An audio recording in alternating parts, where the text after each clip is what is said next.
this is more than a cookbook. And what I mean by that is the power of food is more than just the meal itself. It is the story behind it.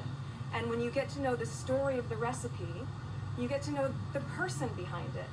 And that's what we're talking about in terms of coming together to really engage and talk and to be able to celebrate what connects us rather than what divides us. That, I believe, is the ethos of Together. So to the women of the Hub Community Kitchen, thank you so much for allowing me to be part of this adventure with you. I'm so privileged to know you. I'm so excited to see the projects you're going to continue to do in your own community, the community at large, and also how you're going to inspire people globally by sharing your stories and your recipes. It's so impactful. We can see just in a few days alone, and the book's not even out yet, what you've been able to do. That's a testament to what this means to people, and I'm so proud of you. So on that note, I know some of you started eating, as you should. I'd be the last one to want the food to get cold. So please enjoy a beautiful lunch. Another round of applause for the women of the Hub Community Kitchen, and cheers to Together. Thank you. Noble by heart and mind. With purity of the heart comes the desire to want the best for humanity. To finally come to terms with your own divinity, and therefore the divinity and worth of others. This has been the never-ending battle for people to come to terms of the interconnectedness and the worthiness of all its inhabitants. Our world is constantly evolving. It has no place for predigested notions, nor for those whose very identity is wrapped around the continuation of the status quo in the old ways. And then there are those of us that see through the veil, eager for 1,000 universes to unite and empower. A new earth consciousness can't arise until the old makes way for the new. Humanity advances when its participants learn to embrace multidimensionality. Being able to speak and understand from many different worlds, which furthers our understanding of the different ways of this earth. And by identifying with the many faces the universe chooses to portray itself, only then do we come to know the power of love. From feeling alienated and wronged to being interconnected and feeling welcomed and at home in every corner of our global home.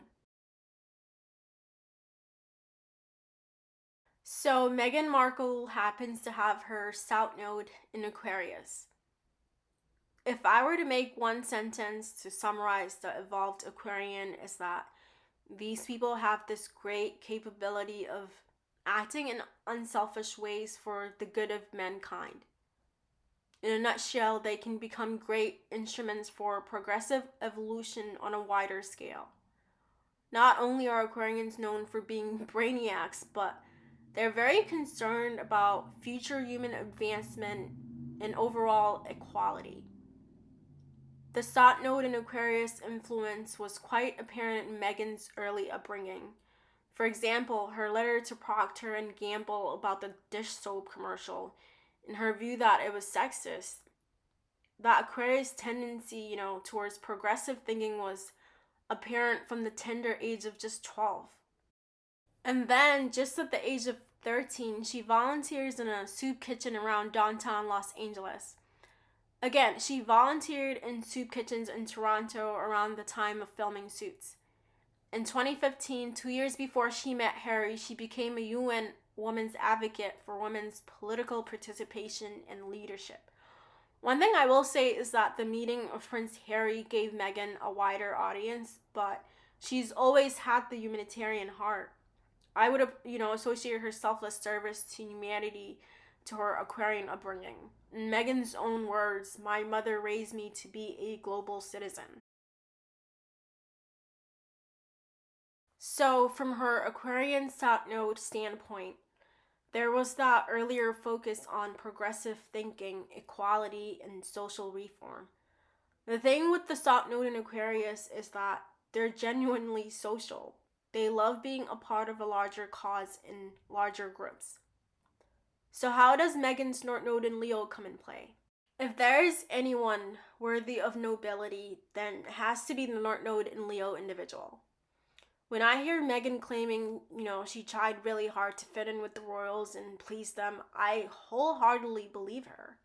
Not only does she have, groupthink Aquarius south node, but she also has her moon, Jupiter, and Saturn in Libra.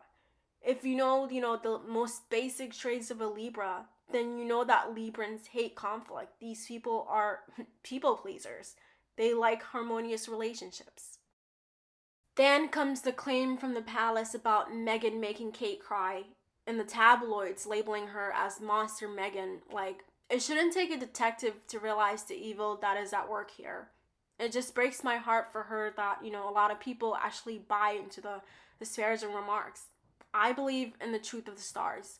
I judge people by their natal charts. I don't care if you're black, white, Chinese, Jewish. How the stars align in a person's chart say a lot more than the dehumanizing stereotypes. So, because of the Aquarius influence, I think the royal family felt like the big family she's always wanted to be a part of. Aquarians love having lots of people around them, whether it be, a great group of friends or family.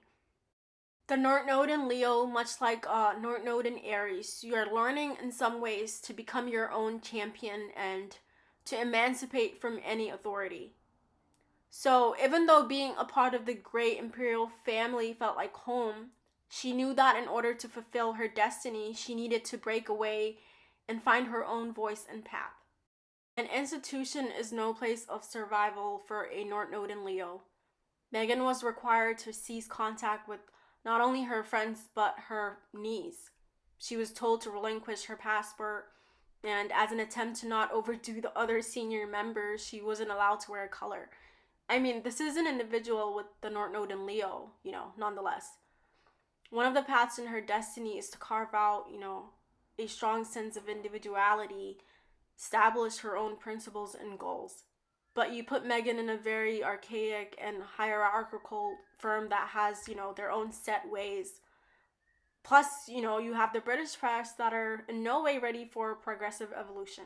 It was a recipe for disaster. To a lot of Brits, the royals are basically an extension of their own greatness. And then you bring Meghan, who's biracial, and they, deem as less than. Obviously, you're not only upsetting the status quo, but you're also rocking people's sense of identity.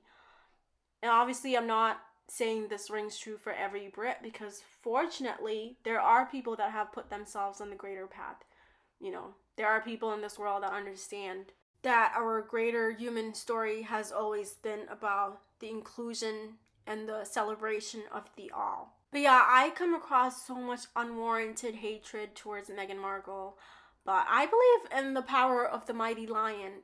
She might have stumbled with those scary suicidal thoughts, but eventually escaping the palace was a necessary step towards her destiny and gaining personal autonomy.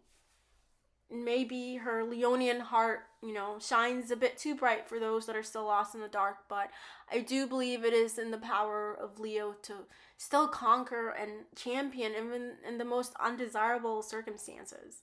It is ultimately, the Leonian victory to remain open-heartedly radiant, know love, and give love. I wish everlasting love for Meghan and Harry. I think love makes the birds chirp more excitedly and the world more vivid and beautiful. I hope the couple, continues to use their voice and influence to empower the world and remain a pillar of light, which is so very needed.